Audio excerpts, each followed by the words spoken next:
Good afternoon on what is another cold, blustery day. It is Friday the 26th of November. I am back in the Read Nook with some parcels and some games and an incoming cat.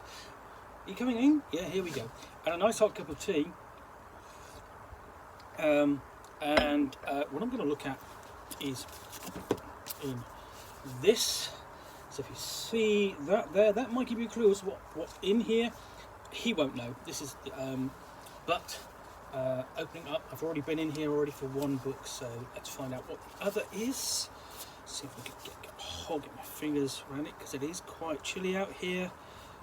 Sorry. Okay, here we go. Grab it.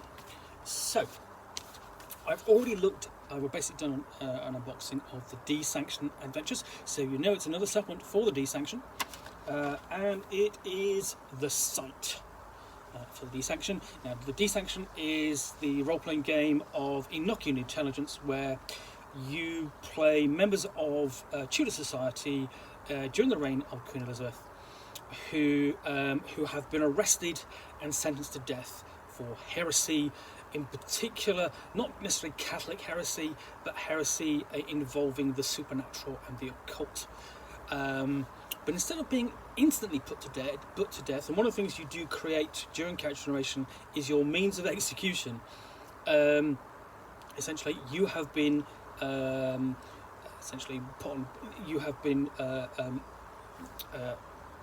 employed by Dr. John Dee. As his secret intelligence or Enochian intelligence agents. So, expanding options in a world of Covert Enochian Intelligence. This is by Andy Brick and Paul Baldowski. So it's quite a slim book.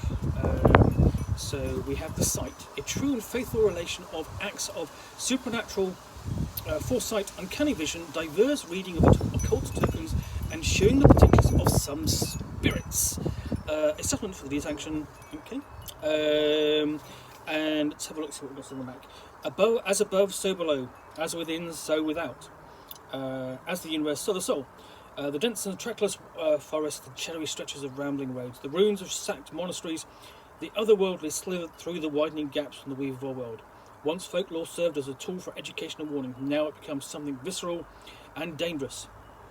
The return of the supernatural brought with it primeval power that might reshape the world. Yet, while some agents of the Dee Sanction call upon the angelic host to guide and protect them, others use the uncommon visions and counsel the supernatural at the site.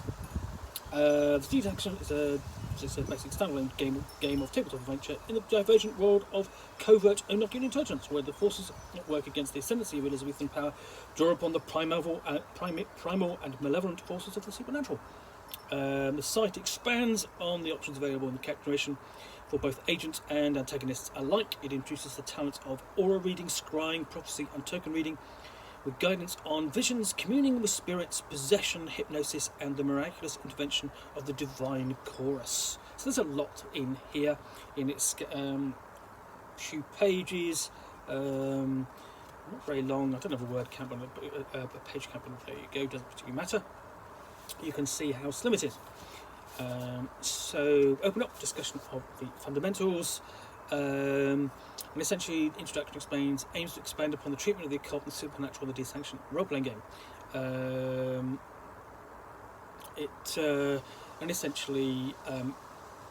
It highlights the fact that the Dee Sanction assumes the agents are barely skilled in the study of supernatural and the occult. Some of the material presented in the supplement would need agents who are far more powerful than this, could easily unbalance the game. So it's up to the GM to decide whether or not he wants that in there, or she wants that in there. So you've got to determine whether you want essentially low fantasy versus high fantasy, or low magic versus high magic, which this introduces. So generally, nice, clean, simple layout, with artwork by Yves Moreau. We have favours on the site, a table to draw on. You'll be using the basic stack of deck of ordinary playing cards for that, as well as dice. Get them essentially to see the manner of things using the site and expose the hidden world. Discussion there.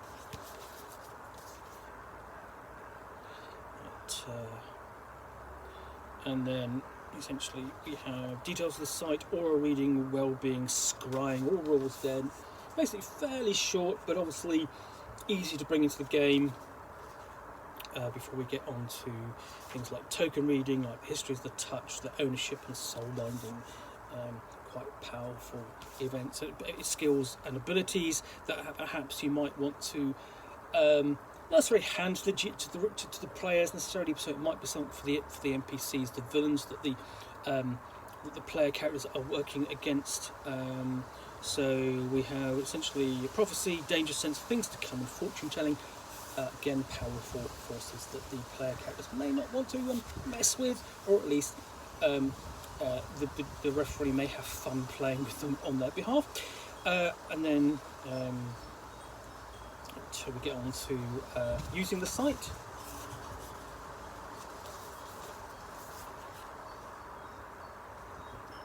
Seeing the future, and of course, listen carefully. I will only say this once. Your accent may vary there. And, we have things like fickle fortune, presages, and tons of hair. Here we get onto the angelic tongue, and communing with spirits, speaking with angels, and so on. Possession, exorcism,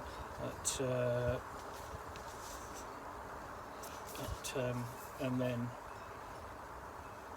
possession, exorcism, signs of possession, and we've got an appendix here as well. And let's have a look. The appendix covers hypnosis, looking into my eyes, miracles, greater miracles, and so on. All essentially designed to really bring out the the greater magical elements of the genre that the Dee Sanction is presenting. Now, I guess all of this is optional, and I think it may well be something that the player characters might confront and not necessarily have. NPCs might possess it, whether they are essentially the objects of essentially the story, i.e. the sort of like the equivalent of the MacGuffin, this supposed madman or woman essentially has been making prophecies.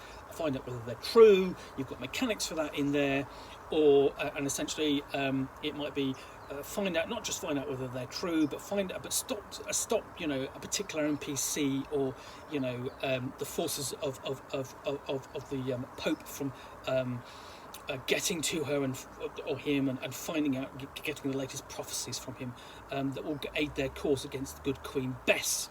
So you've got reasonable options in there which the game master can bring to her campaign, even without necessarily giving those powers to her players.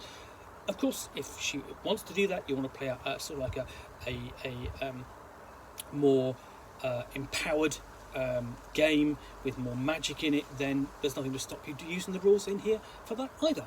So that's the site, supplement for the Dee Sanction, published by All Rolled Up Just Crunch Games.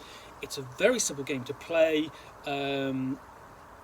This adds a little bit more complexity, but primarily complexity in terms of storytelling, I would suggest, rather than necessarily in terms of mechanics, because essentially most of the time what your players are doing are rolling one die and attempting to roll under a stat with a chance of failure, and that's it. It's apart from essentially when they get to use either one of their skills or their special ability, which they gained, typically a very, very minor spell, which they gained in their pursuit of arcane knowledge as a member of a secret society. Anyway, so Dee Sanction, the site, available from Just Crunch Games or All Rolled Up. Basically comes with the Dee Sanction Adventures, which gives you 5 or 6 adventures in there, and expands your campaign as necessary. So, I hope you've enjoyed this unboxing in the Nook. If you have, please do click the like button down below, and of course, if you've got any comments or feedback, I appreciate you posting those. And lastly, if you want to be alerted to yet more unboxings out here in the Nook, where you will see me with a parcel and book or game which I will unbox and talk about to the best extent of my knowledge for roughly 10 minutes or so, all of course accompanied by a cat who is not ours, and a nice hot cup of tea, then do please hit that subscribe button. Once again, thanks for watching, and I'll be back again soon with another unboxing in the Nook. Bye for now.